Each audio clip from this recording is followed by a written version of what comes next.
Sudanese novel, History and Development, Leila Aboulela, 1964. Days rotate. Dear audience, it is my great pleasure welcoming you to this new episode. Our episode with the renowned Sudanese novelist and short story writer Leila Aboulela continues as a continuation for the series of documentaries that have been devoted to the history and development of Sudanese novel. In our encounter with her today, we would like to approaching her through her short story, Days Rotate. Days Rotate in a reading that seeks to explore the religious and Sufi dimensions embedded in its narrative structure and deeper meanings. In this episode, we begin practically the first steps in tracing the presence of Sufism in her literary texts, not merely as linguistic ornamentation or cultural background, but as a worldview and spiritual perspective that permeates character formation, the rhythm of time, the meaning of trial, the philosophy of patience and transformation. We will attempt to read the story from an angle that moves beyond the service event, pausing at its inner dimension as reflected in the notion of the rotation of days, the shifting of states, and the acceptance of divine decree. These meanings intersect clearly with the Sufi sensibility, which centers on inner striving, spiritual refinement, and contentment with the unfolding of life's drama. Welcome the audience for the second time to this journey where we approach the text with calm reflection, listening closely to what lies beyond the words in order to discover how spiritual meaning is formed within the narrative and how human experience is transformed into a path of purification and awareness. I welcome you, and I hope that this episode opens a new gateway to understanding Abouleila's work in light of its religious and Sufi resonances.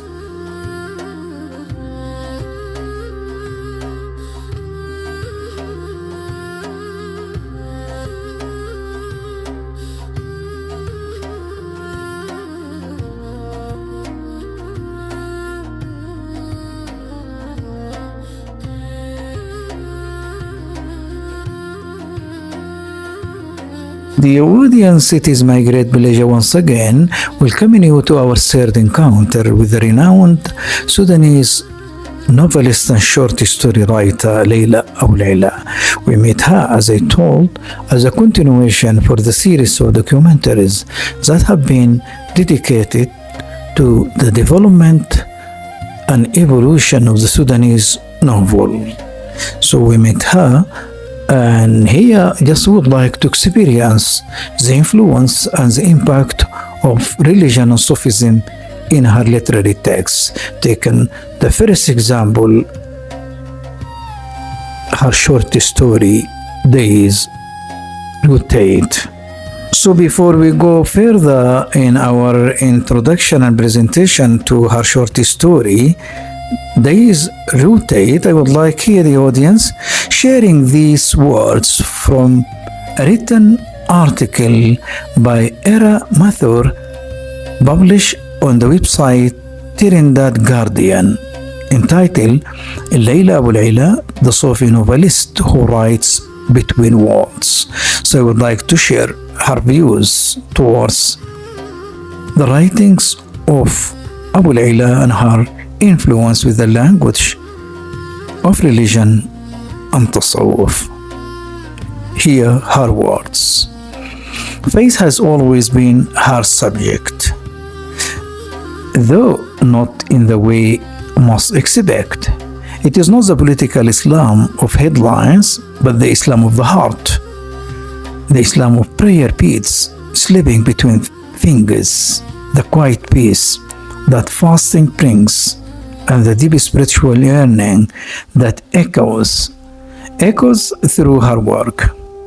She is a Sufi at heart, though she is not one for labels. We all have an ache, she has said, but we do not always know where it leads us. Sufism, with its poetry, longing, and insistence that God is love, became her answer.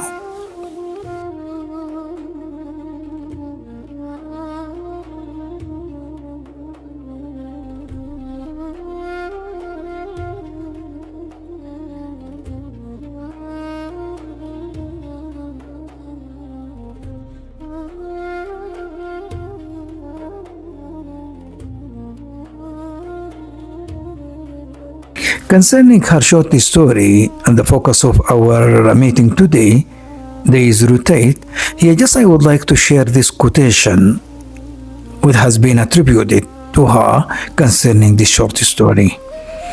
I wanted to write something completely different than my other stories, detached from time and place. This story is heavily influenced by Sufism. It can also be read as science fiction. So Days Rotate is a short story heavily influenced by Sufism, designed to be detached from a specific time and place, often interpreted as a blend of science fiction and mystical journey. It emphasizes Sufi concepts of divine love, the struggle of the ego, and the necessity of submission to a higher spiritual will. Days Rotate is formulated through what seems to be a return to the Sufi ideology, stimulated by the dire need to gain an Islamic spiritual perspective of the contemporary world. It is anti-modern tendency in a means to decolonize the present from the materialistic powers that dominate life. As the title shows, the work follows a mystical view of history as inscribed in Islamic traditions, in which the continuous struggle between materialistic and spiritual powers results in alternating victories for each. Civilizations rise and decline in correspondence with the collective people's deeds, in particular their obedience by textual traditions. Thus, venturing to violate religious orders may lead to the decline of nations. Days Rotate features a central allegorical quest reflecting the Sufi tradition of spiritual travel, where we encounter the struggle with the ego. The recurring dialogue taken from the text itself. I said, "Carry me." He said, "No." So this phrase highlights a painful and necessary process of self-reliance, purification, and the biting of the ego's stubbornness, similar to Sufi methods of disciplining the self. The short story, furthermore, mixing science fiction with mystical elements. The story transcends the material world, reflecting the Sufi aim to see beyond the world of senses to the world of the spirit.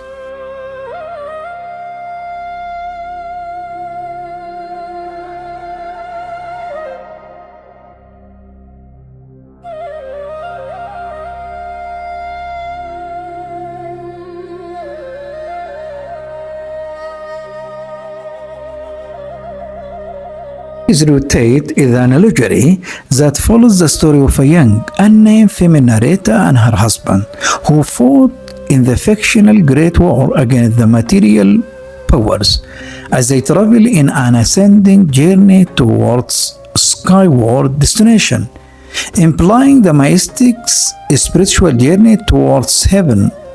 The short story tells the reader that the spiritual power won the Great War in 2114, and the victory terminated all aspects of modern life, including media, technology, and dominant modern ideologies such as feminism. This victory led to a rebirth of Earth and humanity into a utopia. People's powers became solely spiritual, such that individuals possess different miracles depending on the strengths of their spirituality. For example, the male protagonist can fly by pressing his will against gravity and can change his eye color depending on his state of mind. People are able to see angels and communicate with animals, stones, and plants. To achieve such an existence, people must reduce their material needs to extreme limits. Therefore, they eat and sleep less. Women marry at a young age, and polygamy becomes the norm. Justice in this world takes a different dimension than it does in the modern day. It is accomplished by completely diminishing the nation state so that people can travel and migrate with no limits. Moreover, as people detach themselves from material pleasures, resources are distributed equally so that humanity does not experience famines. This mystical utopia is disturbed by the looming return of materialism, threatened by the freedom lovers, who call for a different estimation of human rights, including women's rights.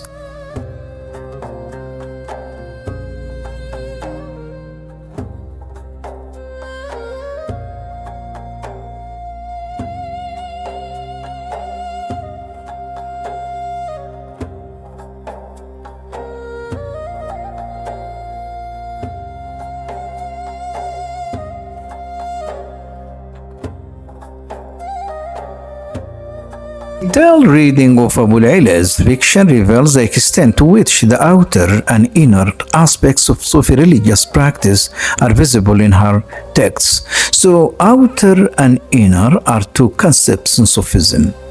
Outer referring to the outer Sharia or the outward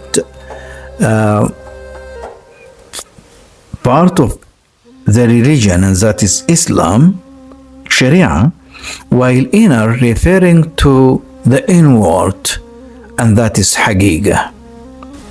On an overt level, there are numerous explicit references to Sufism in her narratives, and the latter reveal both strong knowledge of and interest in several prominent Sufi orders and esteemed historical figures who have been active within the Sufi tradition.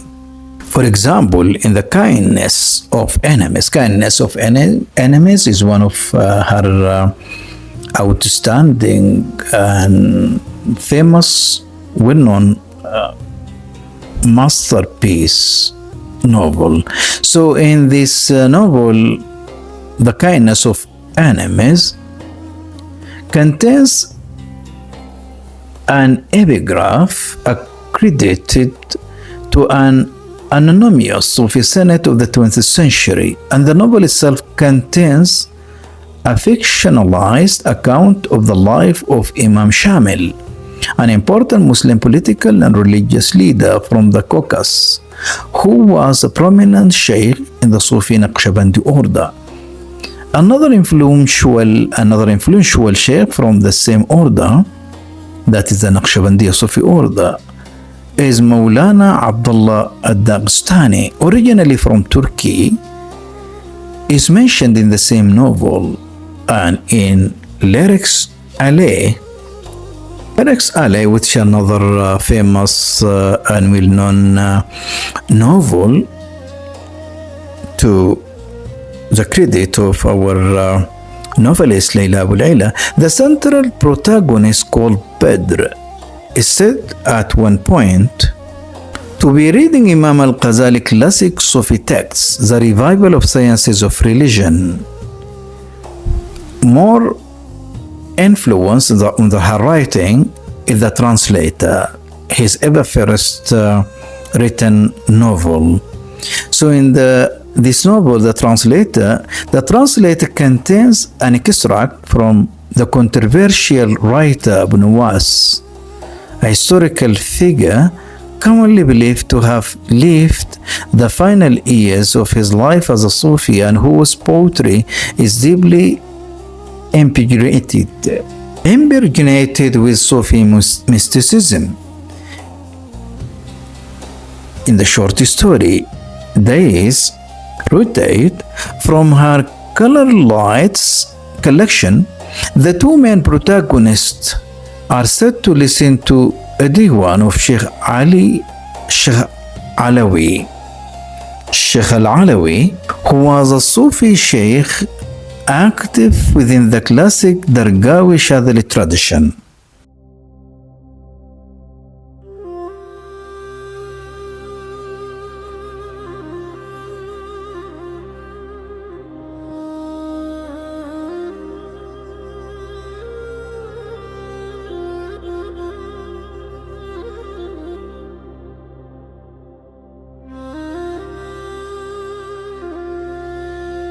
Out of my readings and sharing these ideas as part of the analysis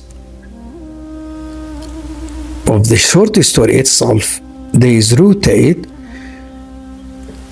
the essence of tasawwuf is there between the lines, and it is there expressed implicitly. So if you have taken the cornerstones of tasawwuf, we find it there as part of the story itself. When the narrator speak about less sleep, less eating, and this is, by the way, are two of the major foundation of tasawwuf.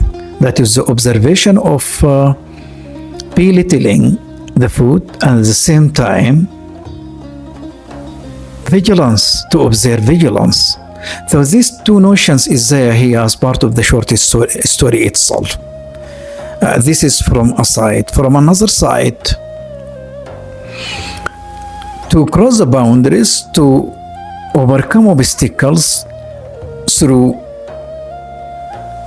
the arduous way and the arduous path of tasawwuf, which in fact is the travel or the traveling of the wayfarer. We always found Sufis instruct the murids to empty himself and to shun away of the ornaments of life, mainly the materialistic things. And out of my reading and experiencing here the story, we always found the struggle between what is spiritual and what is materialistic.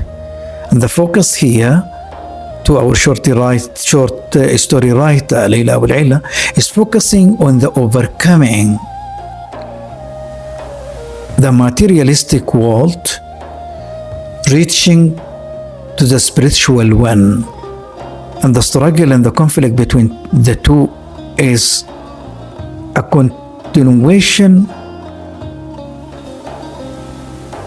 battle between the two. That is the struggle between what is materialistic and what is spiritual. That is in the sense of soul and body struggle. So the word empty is so very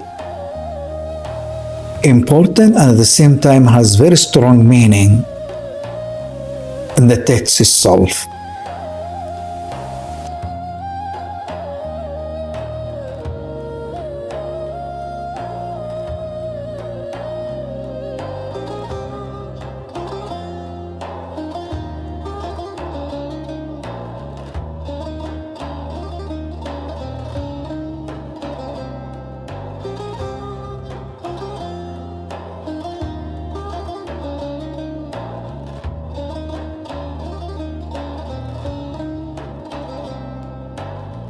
So the audience in this part of the episode, before wrapping up, I would like to share these direct quotations, this direct dialogue between the female narrator and her husband, in which we try to experience the meaning of tasawwuf between the lines of these lines. I said, "Carry me." He said, "No." I said, "Carry me." He said, "No." So I bit his hand that gripped mine. Was leading me. I bit hard until I cried. His eyes changed from hazel to blue, but he didn't let go. We kept on climbing. I said, "Carry me." He said, "No." I stopped climbing. I stopped moving. Our arms stretched, and the distance lengthened between our eyes. I said, "This level is fine for me. I can't go further." He said, "Empty yourself," and looked away. I gave up jewelry, a pretty bubble. Is it much on the rocks below? We kept on climbing. Cars once drove up this steep mountain path. It is said they had traced that creep the road. Before the Great War, there were lights at night that were neither fire nor the moon. These were escalators in shopping malls. Astronauts were sent to space. The Earth was a tight, frustrated place. Some died of hunger. Some paid money to lose weight. People were looked up. He remembered the old days, passports and insurance companies. But I was born in 2115. He started to sing. I held his voice. The blues of love played tricks on men and destroyed them stage by stage. I asked, "Am I accepted?" The elders said, "Make yourself empty."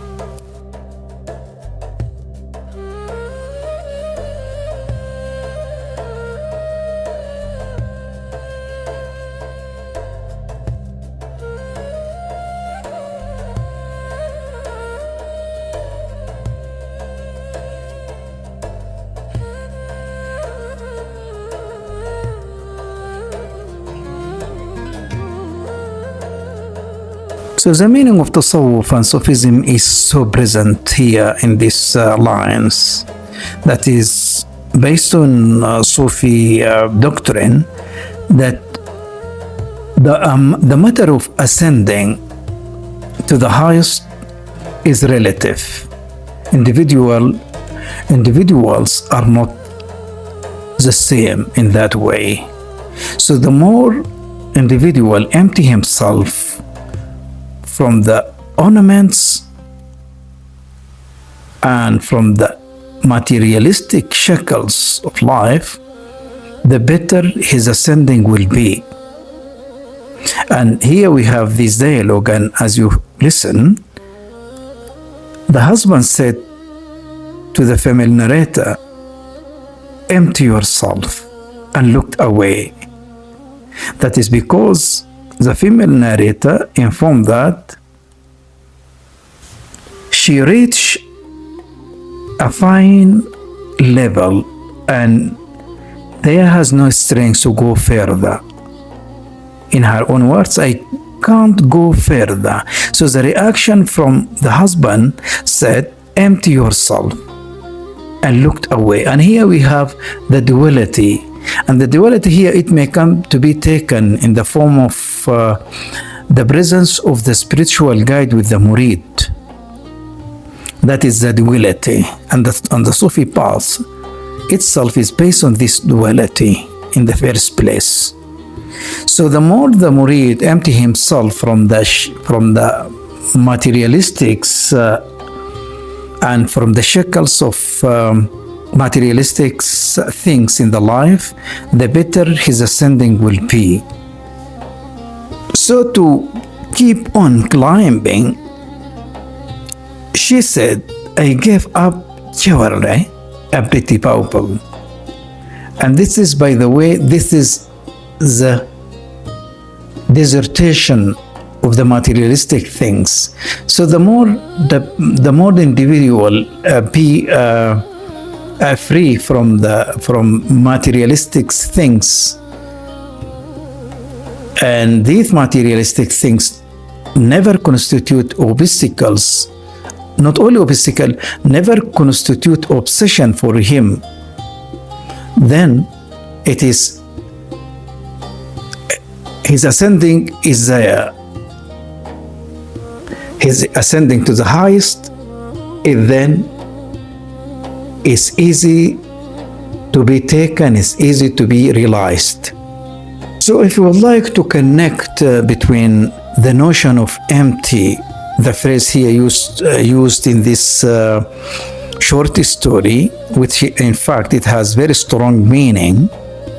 If you have taken it and taken at the same time the book of Tod Henry, that is Die Empty, we may find that Tod Henry tries to tell that we should not go through life holding back our best ideas, talents, and contributions. He, Henry, argues that the greatest tragedy is not failure, but reaching the end of your life with untapped potential still inside you. He encourages readers to overcome fear, procrastination, and comfort, to consistently give their best work, creativity, and energy each day, so that when life ends, nothing meaningful is left unused. So life, when ends, nothing meaningful is left behind.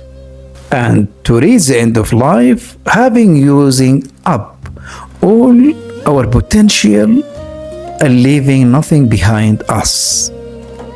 So we are required to share our unique inner gifts, our essence, to serve others human and to serve others in general, whether they are humans or non-humans alike, whether they are human beings or non-human beings alike. So dear audience, I have shared this part of the analysis targeting Days Rotate by Leila Aboulela. So just I have experience with you, the audience, part of the analysis as I told.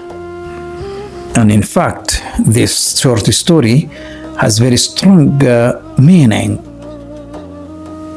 has very strong meanings and central ideas that ought to be understood by reading it in order to discover the types of spirituality and that sort of spirituality that the writer tries to share her readers.